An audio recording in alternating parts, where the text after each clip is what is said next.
Parliament అభ్యర్థి అక్క శ్రీమతి decay అరుణ గారు, అదేవిధంగా భారతీయ జనతా పార్టీ జిల్లా అధ్యక్షులు శ్రీనివాస్ రెడ్డి గారు, మరియు వేదికను అలంకరించిన ఓబీసీ మోర్చా జిల్లా ఉపాధ్యక్షులు శ్యామ్ గారు, మరియు వేదిక పైన ఉన్నటువంటి మండల జిల్లా నాయకులు, ఇచ్చేసినటువంటి బూత్ స్థాయి కార్యకర్తల నుంచి పై స్థాయికి శక్తి కేంద్రాలు, మండల పదాధికారులు అందరికి కూడా పేరు పేరున హృదయపూర్వక నమస్సులు.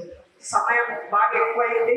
ముఖ్యంగా మరి ముఖ్య అతిథి మాట్లాడేది నేను ఒకటి 2 నిమిషాల పూర్తి చేస్తా. మనం ఒకసారి ఆలోచన చేసినట్లయితే భారతదేశానికి స్వాతంత్రం వచ్చిన తర్వాత కాంగ్రెస్ పార్టీ అధికారంలో ఉన్నది.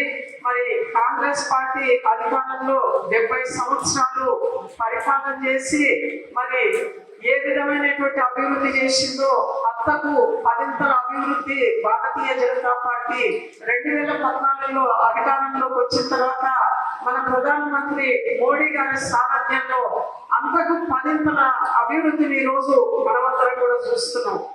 చేసిన తర్వాత ఎన్నికలు 13వ తేదీ వరకు మన బూతుల్లో మనం ఏ విధంగా ఓట్లని పెద్ద ఎత్తున మన పార్టీకి తెచ్చుకోవడానికి ఏ విధంగా పనిచేసుకోవాలి. ప్రజలందరూ ఓట్లు ఎన్నిక ప్రజలు కూడా సిద్ధంగా ఉన్నారా లేదా? అందరూ కూడా మోదీ మోదీ అంటున్నారా లేదా? ఈసారి మోదీకే ఓటు అంటున్నారా లేదా? ఈసారి భారతీయ జనతా పార్టీకి కమలం పువ్వు గుర్తుకే ఓటు అంటున్నారు కదా. అందరి దేశం మోదీ మాకు పనిచేసిండు, బియ్యం ఇచ్చిండు, ఉజ్వల గ్యాస్ కనెక్షన్ ఇచ్చిండు, ఉపాధి హామీ కింద పేదవాళ్లకు మొన్న ఏప్రిల్ 1వ తేదీకి 320 రూపాయలు కూలీ చేసిండా కదా. మరి మనకు రైతులకు కిసాన్ సమ్మాన్ నిధి కింద సంవత్సరానికి 6,000 ఇస్తున్నాడు.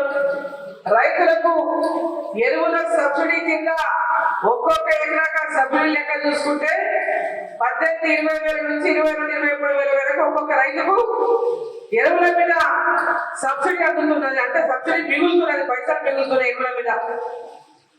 ఇలా గిట్టుబాటు ధరలు పెంచిండ్రు. అదేవిధంగా పెద్ద ఎత్తున గ్రామాల్లో అభివృద్ధి చేసిండ్రు. గ్రామాల్లో వెలిగే ఎల్ఈడి లైట్లు కూడా నరేంద్ర మోదీ ప్రభుత్వం ఇచ్చినాయి. డంపింగ్ యార్డ్లు కూడా వచ్చిన నిధులు నరేంద్ర మోదీ ప్రభుత్వం ఇచ్చినాయి.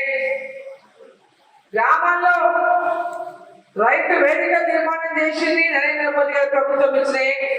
శ్మశాన వాటికలు కట్టింది నరేంద్ర మోదీ గారి నిధులతోనే. గ్రామ పంచాయతీలో సీసీ రోడ్లు నరేంద్ర మోదీ గారి ప్రభుత్వం నిధులతోనే. గ్రామ పంచాయతీ భవనాలు నరేంద్ర మోదీ గారి ఇచ్చిన నిధులతోనే. గ్రామ సర్పంచులకు నిధులు నరేంద్ర మోదీ గారు ఇస్తున్నవే, కేంద్ర ప్రభుత్వం ఇచ్చినవే. మరొకసారి 400 పాలంటే 400 సీట్లు పైననే మనం గెలవాలి. దాంట్లో మన పాలమూరు సీటు ఉండాలి. ఈసారి